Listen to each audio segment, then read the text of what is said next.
Hello class. Today we're going to be doing a WebQuest on the stock market. So basically what we're going to do is we're going to compare the stock market to a retirement account known as an IRA, individual retirement account. So here's the scenario. Your group has just received $10,000 to invest in your future.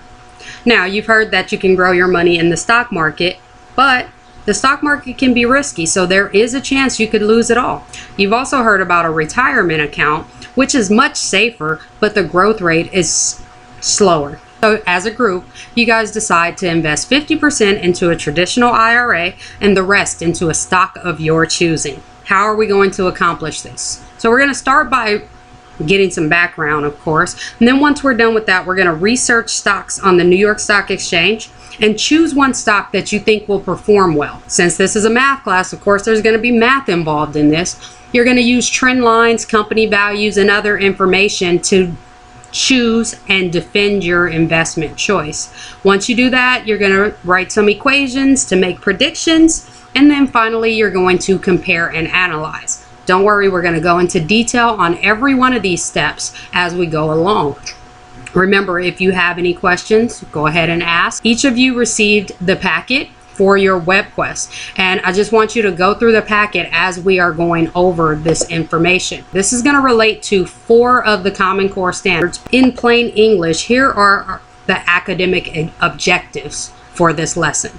Okay, we're going to use a graph to write an exponential equation. We're also going to use a graph to draw a feasible trend line and create an equation that models that trend line. We're going to use those equations to make some predictions in a real world setting, being this stock market, and we're going to interpret and analyze the results.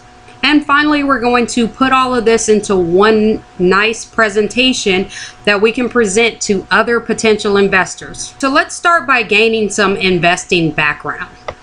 This video is going to give you some of the basics. The stock market is a great place to generate wealth. But before getting started, you have to understand a few basic terms. For instance, stock, share, and equity. They're all synonymous, all representing a partial ownership of a company. So if you buy stock in Apple or Singtel, you officially own a share of the company. Buy 1,000 shares in a company that offers 100,000 shares, and you own 1%. Owning shares allows you to benefit from a company's growth and profits in the form of capital gains and dividend payouts.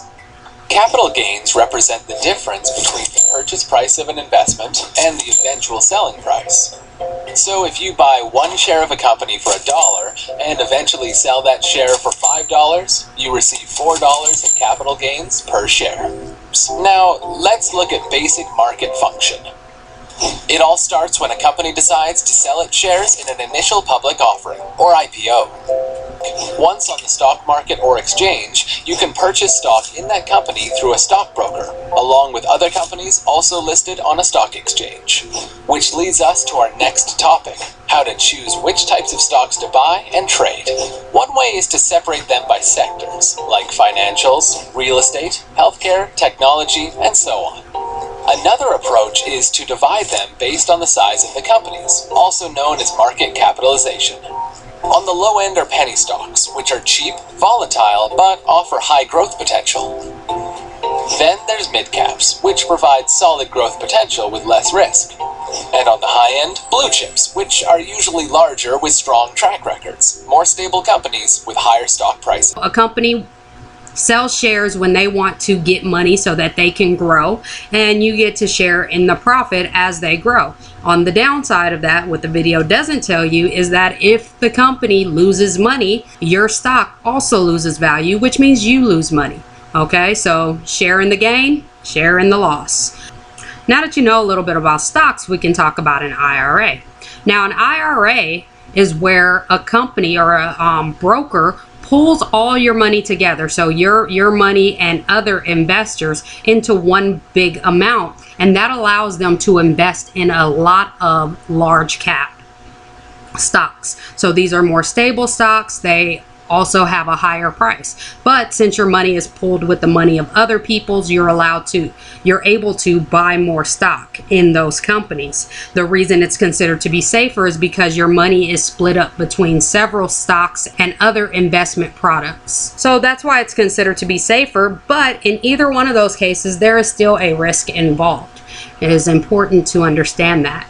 Okay, so now let's go ahead and get into the details of our project. The first thing I want you to do is to turn to the very last page of your packet, becoming familiar with stock market lingo. In order to be able to invest, you're going to have to do some research on these companies. By doing the first part of this WebQuest, using the sites that I have listed in your part 1, you will be able to answer all of the questions on here, such as what are dividends? What is a beta value? All right, so I'm just looking for short answers in your own words as to what these are, and if they're important, if you find that they're important to choosing your stock.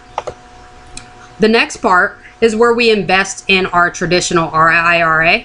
You're going to go to an IRA calculator that is listed in your part 2 section, and you're going to input the required information and get the graph for your growth of that half of your investment. So your traditional IRA, you're going to invest $5,000 in there, and you're going to identify how much it's worth at different periods. You have a 1 week, 1 year, and a 5 year. Next, we can set that to the side, and now we're looking at our stock. So the first thing we want to do is decide on a plan. What's important to you when choosing a stock? Is it the popularity of the stock? Like before, we were looking at the Facebook stock, which is quite popular. Is it, if the stock is cheap, so you can buy a lot of shares of it and own a larger percentage of the company? Is the P to E ratio important to you? Things like that. And it's important to know what you're looking for when choosing a stock before you start your research. Once you have decided what's important to you, then you're going to actually research some stocks, see what meets your criteria, and choose your investment. When you choose your investment, you're going to print the graph for each one of them so that you can use them in part 5, which is making predictions. So in order to make predictions, we have to draw a trend line, because none of these just go straight up or straight down in the linear model that we're used to seeing in our books. So we're going to have to draw a trend line that averages the data. We've used trend lines on scatter plots and things like that, so it's the same as all of that. You also see an example of it here on this slide, although I feel like that trend line on the slide is actually a little low for that data set. But you as a group must decide what's an accurate trend line, and then you're going to calculate the equation for that trend line. And of course, once you have that equation, then you can make predictions on where your stock is going to be in 1 year, in 1 week, 1 year, and 5 years, things like that. Okay, part 6 is the analysis portion of this. And this is the part that's going to prepare you for your presentation. So we're going to start by drawing our stock trend line and our IRA graph on the same axis. Once we do that, we're able to compare them a little better, and we're going to analyze those results. Your predictions and your analysis is what's going to go in the final part, which is your reflective analysis presentation. Okay, so your presentation must include a visual aid. Your visual aid can be a PowerPoint, it can be a video that you and your group does. It can be large posters, anything that provides a visual aid to your potential shareholders.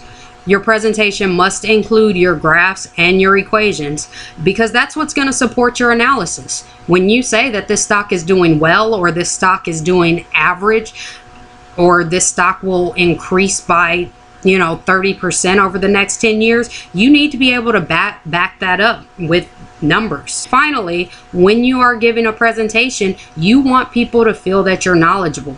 You want them to feel that you are professional, and you do that with your attire and your demeanor. Now, on here I have a couple pictures of what is considered to be professional attire.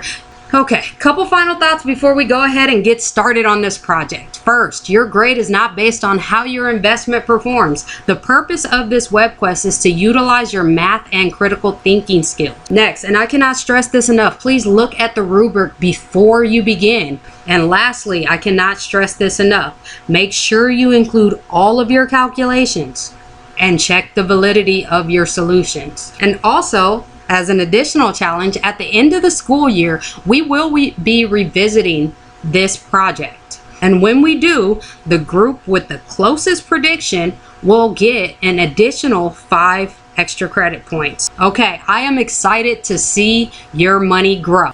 I will be here if you do have any questions or you need any help getting started on any one of the sections. Please feel free to ask me. Make sure you are using the resources that are linked in each one of those sections so that you do not go off track. I will be watching. I will be making sure your group stays on task. Good luck.